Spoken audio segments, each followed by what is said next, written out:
articles that we get, and I ran across this little article that the title just kind of stopped me and made me really want to see what they were saying, because it just seems so contrary to what we typically think about. So the title of the article is "Why Telling Your Children That They're Smart Isn't Smart." So why should you not tell your children that they're smart? And I was just thinking about my own self. I never had that problem. I came from a family of 5 girls. My father was a blue-collar worker, my mother was a church secretary, and there were 5 of us, and they knew the IQ score of one sister. And she had a really high IQ score. They did not know the IQ scores, to my knowledge, of the other 4. So what they said was, okay, this one, that one with the high IQ score, you're going to go to the UK and you're going to do this thing called computer science. It's new. And that sister ended up working for IBM and Lexmark. The other 4 of us who did not have our IQ scores revealed by the teacher were told we were all going to be teachers. And we were all going to go to Morehead State University. And that's exactly how it played out for all of us. So I do remember, though, my principal saying I was the one that ran with. So that was good.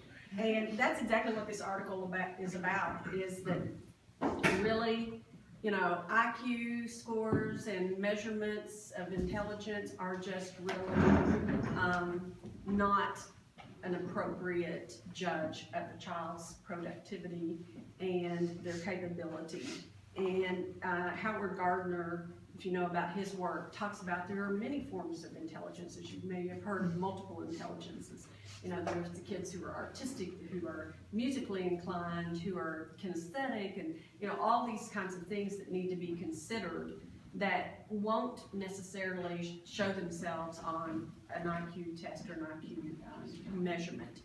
And so they're really saying in this article that when we tell our children that they are smart, that we're doing them a disservice, because we're praising the capability of the brain on a measurement tool versus really praising things like their diligence and their tenaciousness and their stick-to-itness and all of those kinds of things.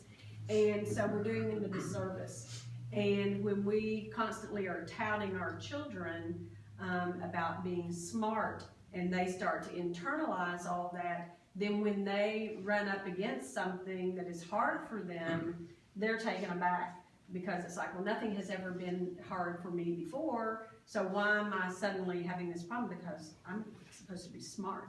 So we really need to be talking about things like diligence.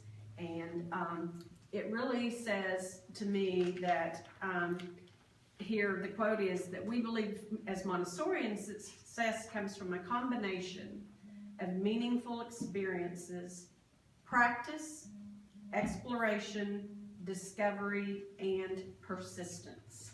And that those are the things that we really should be focusing on.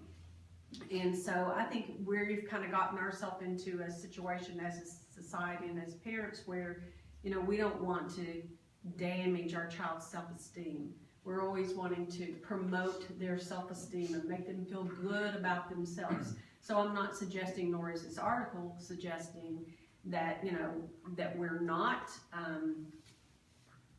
I'm not suggesting that we try to tell children that they're not successful.